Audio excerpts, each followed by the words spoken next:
Welcome back to Crusade with me, where we walk the path together, daring to be bold, daring to be real, and daring to go deeper. And I'm glad you're here.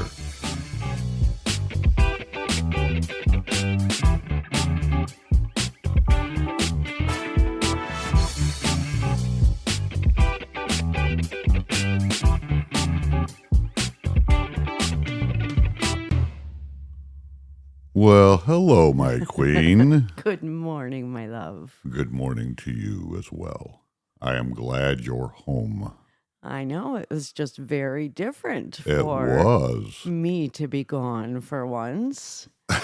Well, and Yeah. we were gone, you were gone, and then I was gone. So Right. spent pretty much a week apart from each other. I know, and I'm glad to have you. we And I don't- slept don't the like best this week, last night. Last night, yes. Nobody had to rock us to sleep last night. No. It's Nope. been a week. We always say that, don't we? I know. Yeah, we always, man, it's been a week. We sound like we have super exciting lives.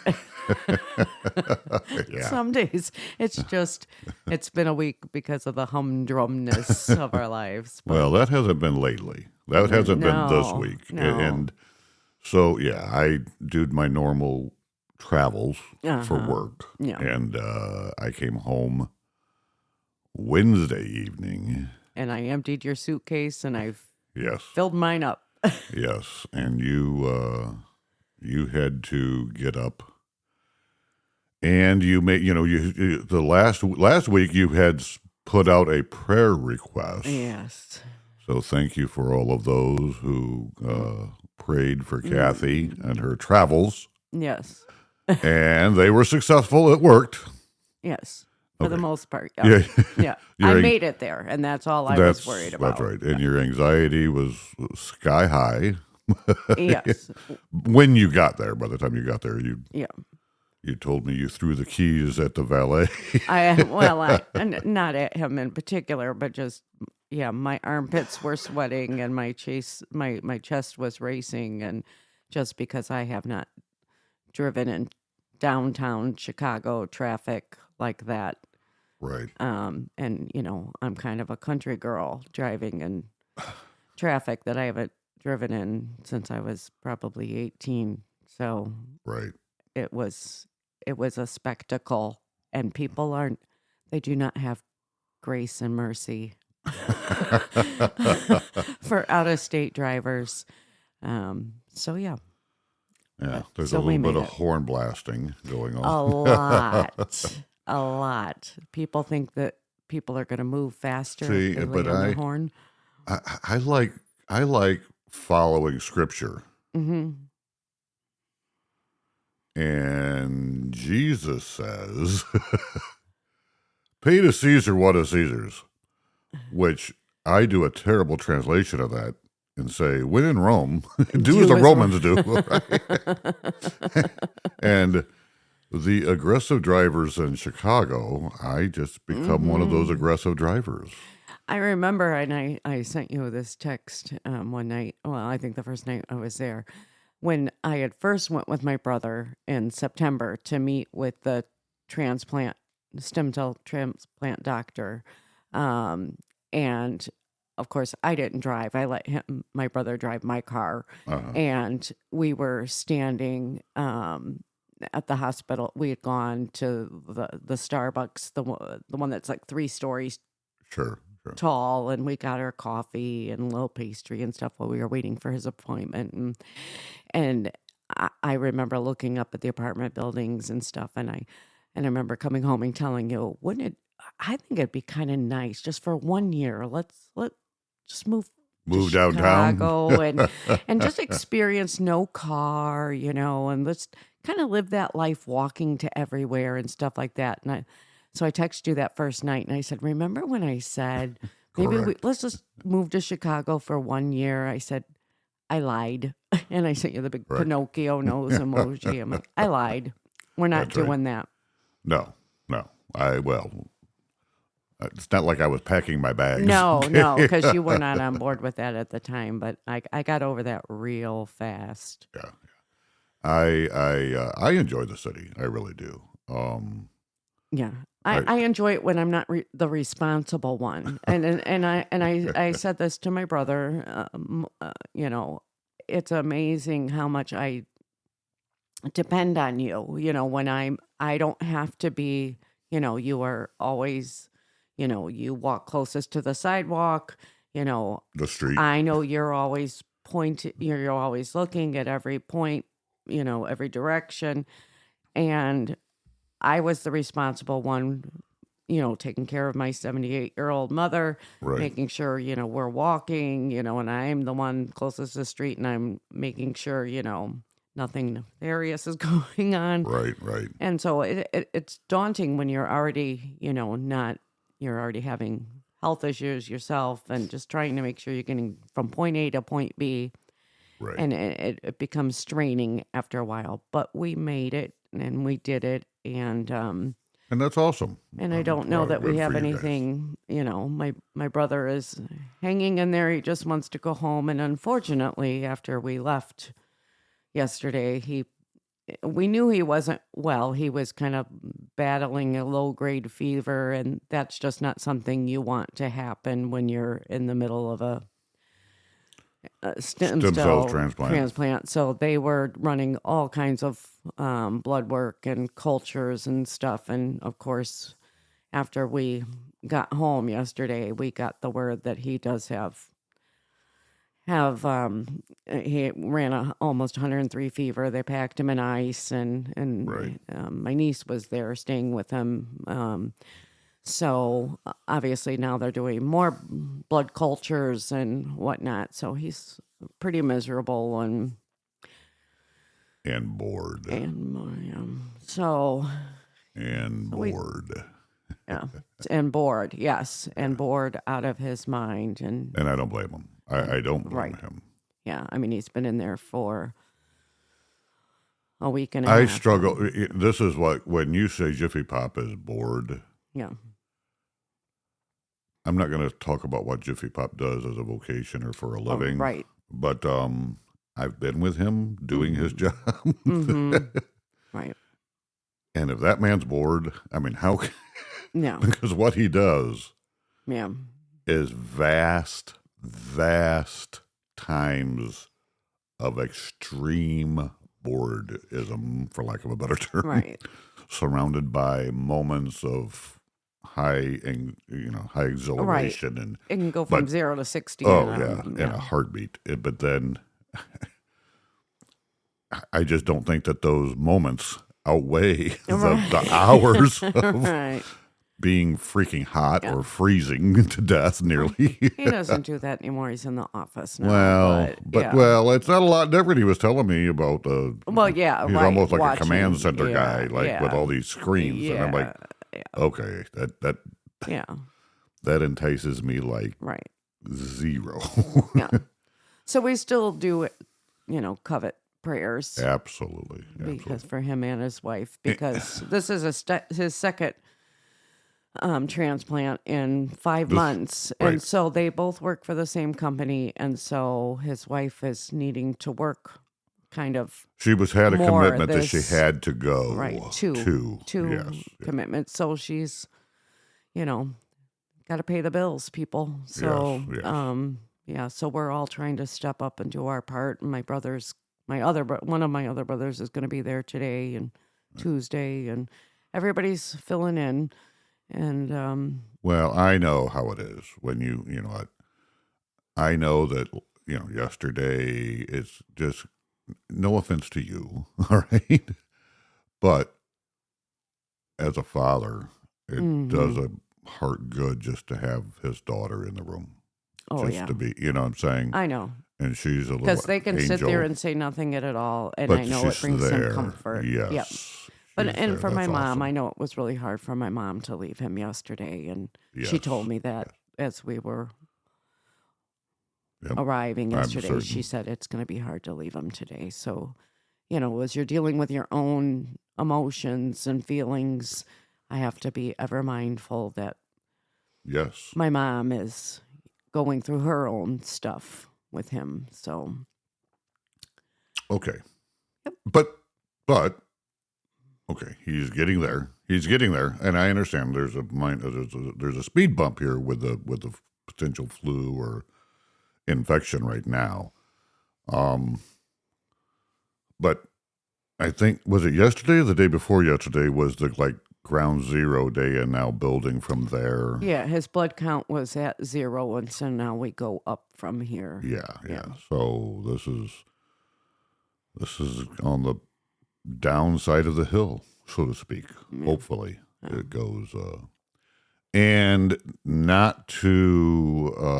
I also want to share the story of what we did yesterday afternoon. Yeah.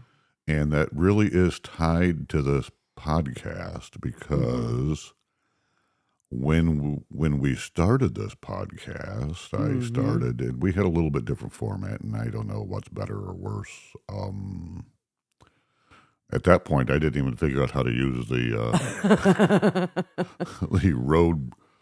Rodecaster Pro 2, and there's actually music embedded in. That's the music you hear. Right. All right. I'm just hitting a button, and that music plays.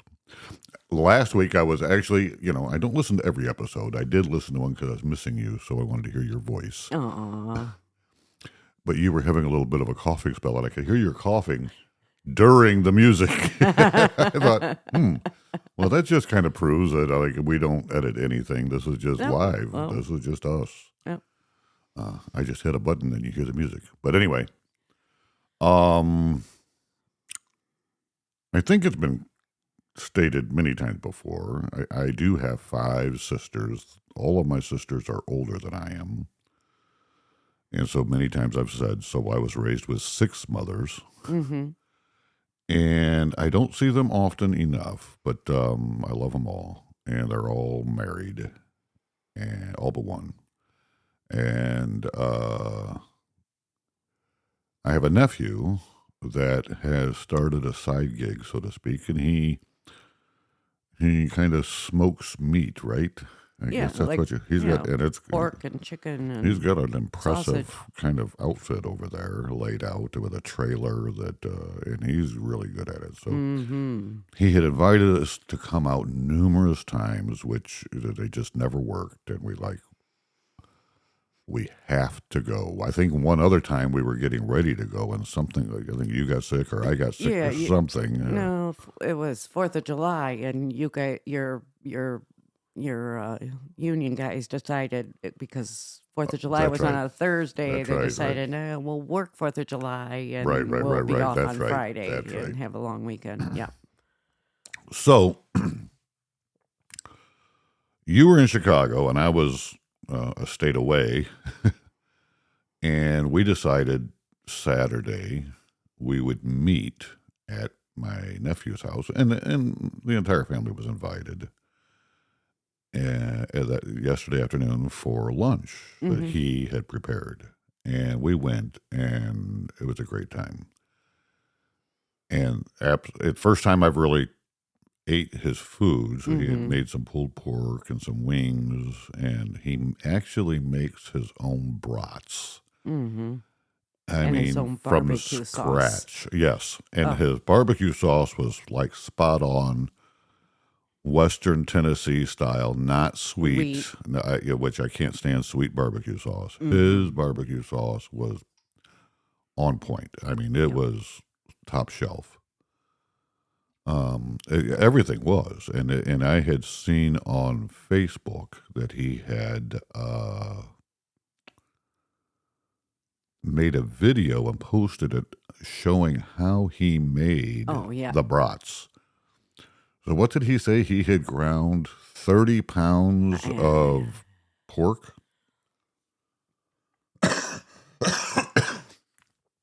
And this is a couple of day process to make sausage. This is not just because he grinds the pork and he mixes in some depending on what he's going to do. 12 special herbs and spices.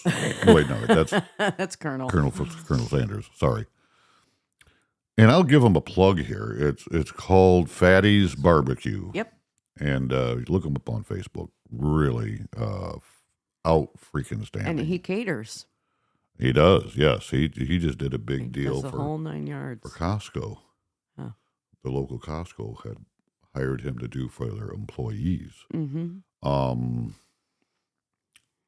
But we had a blast. And the reason I bring that up is, one, we had a blast, and food was phenomenal. And I had fasted prior to arriving just so I knew that I would be. And I was so disappointed that after one small paper plate full of meat, I was kind of done. It was. One, my sister had made a cake. Texas sheet cake. Oh, that was phenomenal, too. That was really good.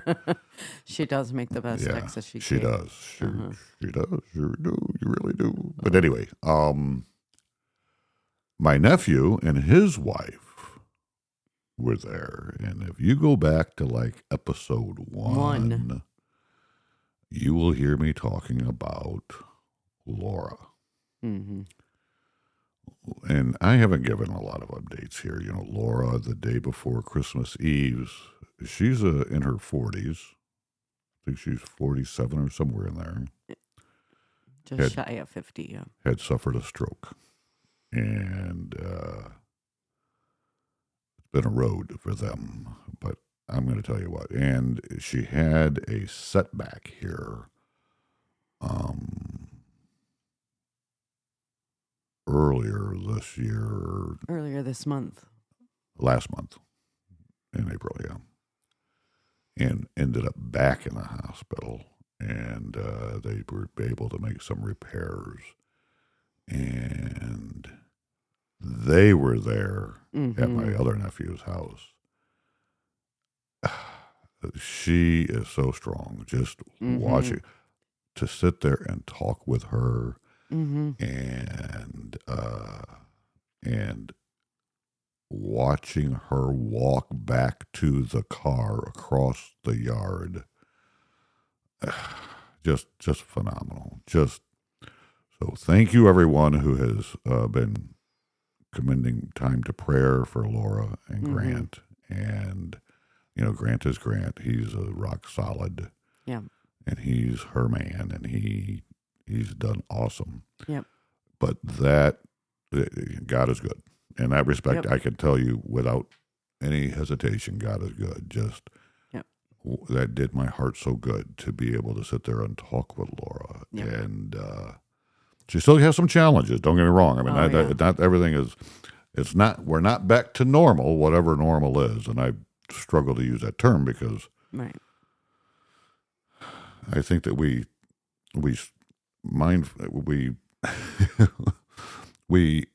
convince ourselves in our minds there's some semblance of normalcy in life. There's a measurable. Yeah, and I don't know that that's actually truly ever the case. No. And I think we've mentioned on here before, we recorded an episode that we have not aired, that we're saving for someday in the future, that we hope to be able to share and share with them of our walk on the other of what happened when we found out the news and how it consumed our every thought, and how we went to God in prayer and how we rallied our prayer warriors and across the globe, actually. And just how we saw God moving from our small portion of the world, and how we felt the dynamics of all of that happening. And what we hope to see happen is someday to be able to hear, because of our prayers were so specific immediately from when we found out. I'm hoping that someday we get to talk to Laura and ask her what she was experiencing in those early hours. Yes. And we're hoping that there's some connectivity between what we were praying for and what she was experiencing.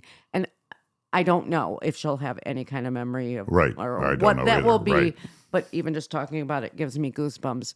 And so we're hoping that when that if that ever gets to happen, then we may play that Right. episode With her permission. with her, absolutely 100% with her permission. And maybe we'll just play it for her, her and Grant. But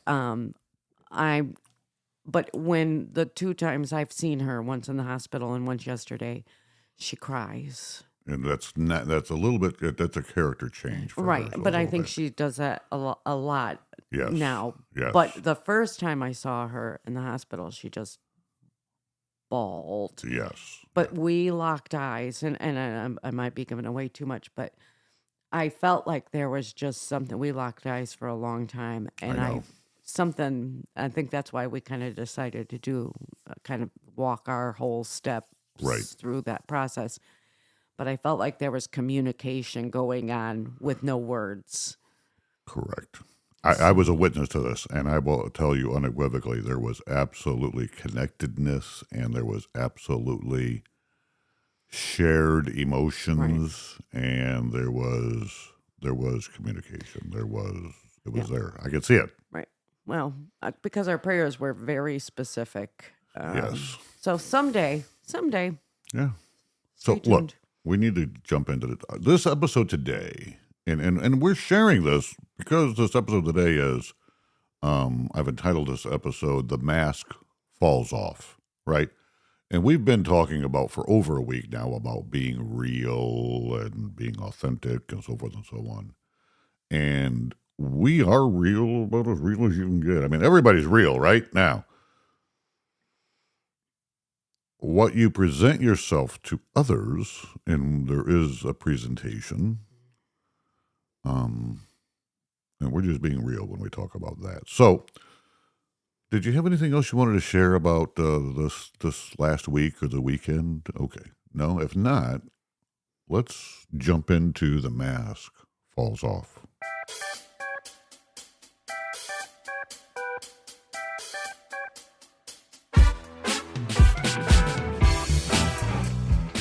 So as I was saying, today's episode continues our theme of being real.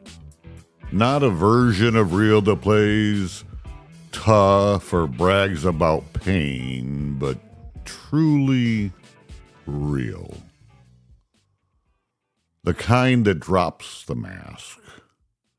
First in front of the mirror and then in front of the world. We've all worn one, right? We've all worn one. A mask of invincibility, right? Or the mask of religiosity or of numbness, whatever, right? I don't care, whatever. Maybe it's the mask of productivity. Look at what I've done. Oh, I've done this, I've done that. You're right. The mask, the mask of laughter. Right? That's a coping mechanism. I don't know. Or the mask of being fine. Oh, I got that one down. But beneath the smile, God sees. And more importantly, God loves. So this episode isn't about removing, or it is about removing the masks, about letting go of the deceit we use to cover fear, for lack of a better term. Letting go of the me I think I must present. And instead of being the me, God has already seen, saved, and called his own. So let's open up with these words from the prophet Isaiah. He says, "Surely God is my salvation. I will trust and not be afraid. The Lord himself is my strength and my defense. He has become my salvation." Isaiah 12, verse 2. When we trust God, truly trust, I'm saying, the need for pretenses fades.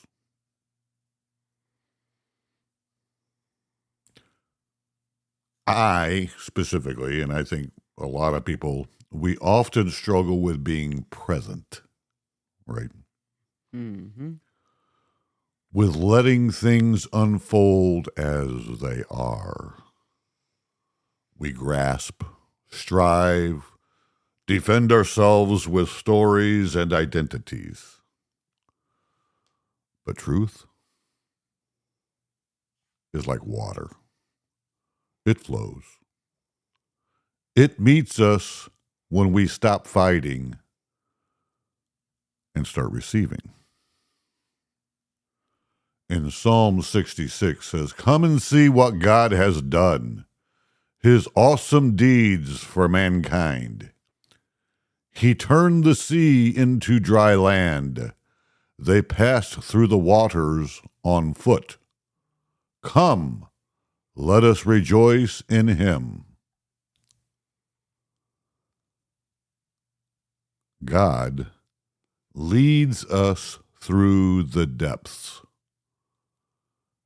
not by lifting us out, but by making a way through. That's where the mask starts to slip. In the moment we stop pretending we can handle it all. Have you ever sat in silence and listened for the sound beneath the noise? And we have these conversations, do we not? Yes, but I never sit in silence. It's never silent. But yes, I get your point. So if all you can hear is that jet engine, and you hear that often or most of the time, Yeah. the sounds beneath that noise, that's what I'm talking Yeah. about. Well, it's the sound in Yes. here, not in here. Yes. This is not a video, my love. It's pointing to your heart and pointing to your head is not... If the listeners truly know me, they know what I'm saying. They don't have to see it. But I purport to you that silence, that noise beneath, that's where the spirit moves. Mm-hmm. And that's exactly what you're saying. Yes. And unfortunately, people in the world who are in pain, they're trying to mask that sometimes with drugs, alcohol, bad relationships. One bad relationship after things. another. Right, all sorts of... Yep. So Jesus said in John 16, "Unless I go away, the advocate will not come to you. But if I go, I will send him to you. When he, the Spirit of truth, comes, he will guide you into all the truth." John 16:7 and John 16:13. So the Spirit of truth, not the spirit of performance, not the spirit of self-justification, but truth. And the truth is simple. The truth is freeing. The truth is always available, but never forceful. It waits gently until we are ready to stop lying to ourselves.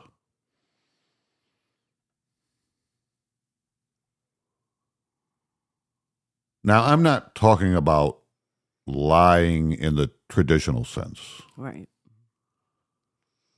What I'm really talking about is self-deceit. Mm-hmm. The hardest kind of untruth to confront. James says and writes, "Do not be deceived, my brothers and sisters. Every good and perfect gift is from above, coming down from the Father of the heavenly lights. Everyone should be quick to listen, slow to speak, and slow to anger. Because human anger does not produce the righteousness that God desires. Therefore, get rid of all moral filth and the evil that is so prevalent, and humbly accept the word planted in you, which can save you." That word, humbly, jumps at me. Mm-hmm. In this context, it means we stop pretending. We admit we need help, that we've been faking peace, when in reality we've been panicking inside, right? And that we've been wearing the mask of control, when in truth, we're falling apart.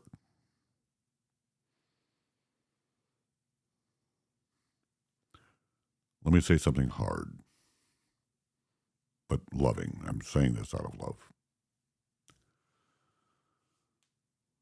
If your faith depends on being strong all the time, you're not in a relationship with God. You're in a relationship with your ego. God doesn't want your strength. He doesn't need it. He wants our surrender. He wants our honesty. He wants us, the true you, not the version you've polished for public display.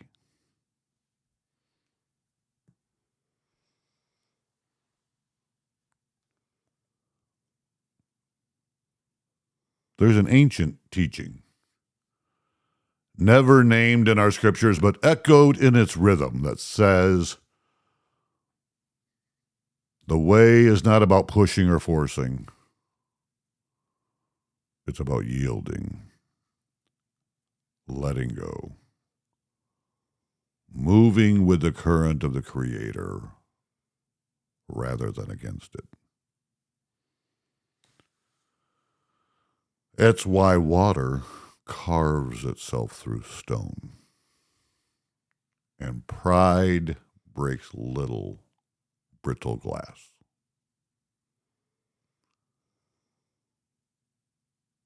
God's Spirit is not a wave that crashes.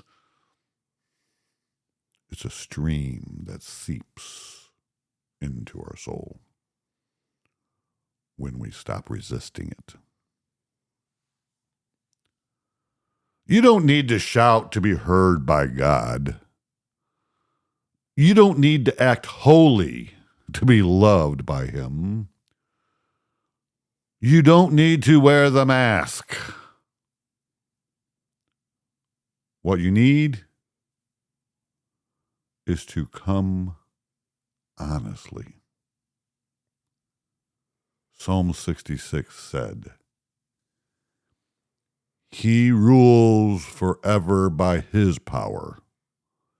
His eyes watch the nations. Let not the rebellious rise up against him. When we cling to rebellion, when we resist what God is doing in our lives, we wear the mask. But when we say, here I am, I'm tired, I'm confused, but I trust you. That's when real transformation begins.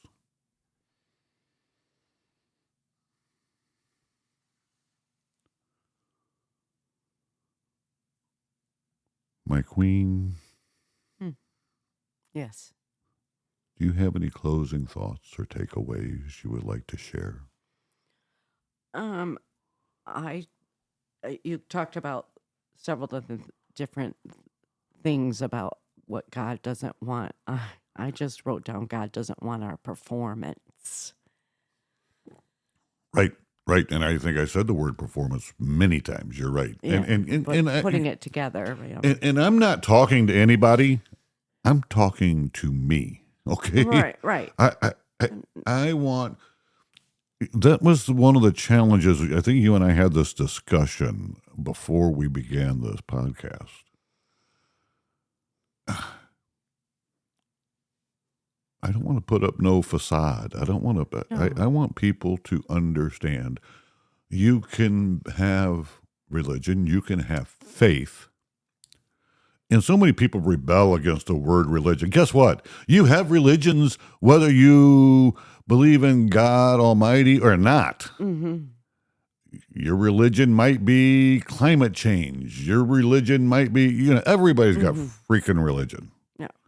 I almost think it's comical that, Right. oh, I'm too intelligent to have religion. I'm a scientist. I'm sorry. So the other thing But I was that's- going to point out was, one of my coined phrases, and I'm going to explain it's more than just a coined phrase, is, that be the hands and feet of Jesus.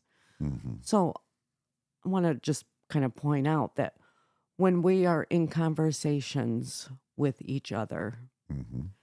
that we need to listen to each other, not just half-heartedly listen to each other, because if we are not engaging when someone is talking, that's when people will put up the mask. When they know the other person is not listening, they will put up a mask.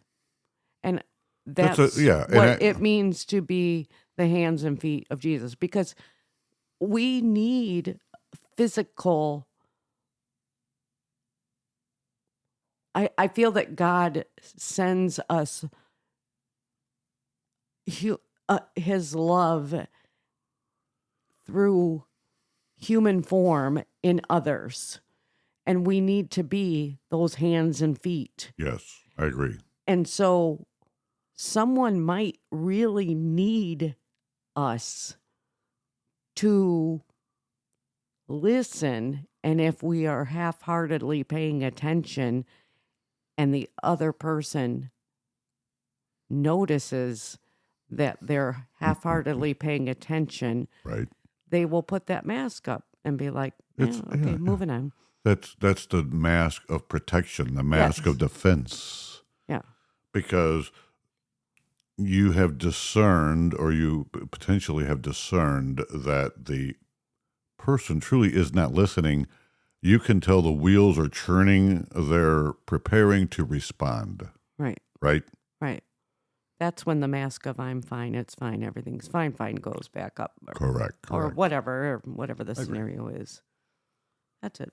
Nope, that's awesome. That's great. Thank you. So before I close, I do want to return to Isaiah because I think that's important. For us to understand, let this be our cry today. In Isaiah 12:3-4, it is written, with joy you will draw water from the wells of salvation. Give praise to the Lord. Proclaim his name. Make known among the nations what he has done.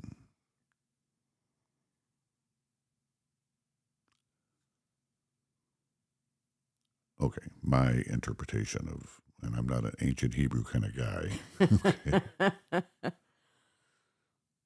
Okay. And I think this is what you were just saying.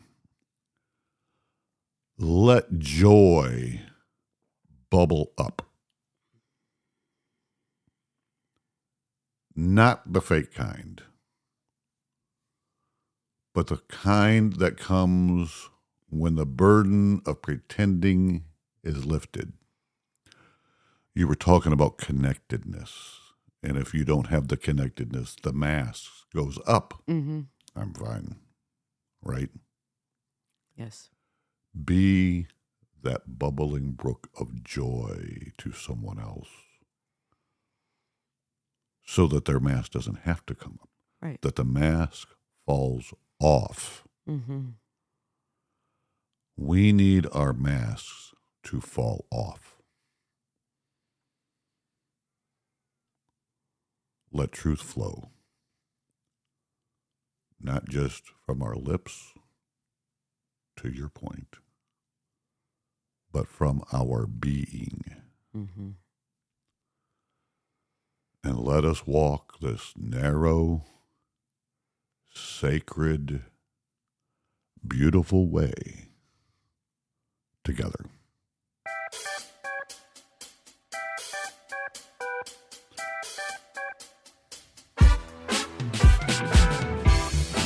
Thank you for joining us today on Crusade with me. If this message touched your heart, share it. Be bold enough to say, I'm done with mask, and step into the spirit of truth. Until next time, stay real, stay rooted, and keep walking the path. And as always, crusade with me.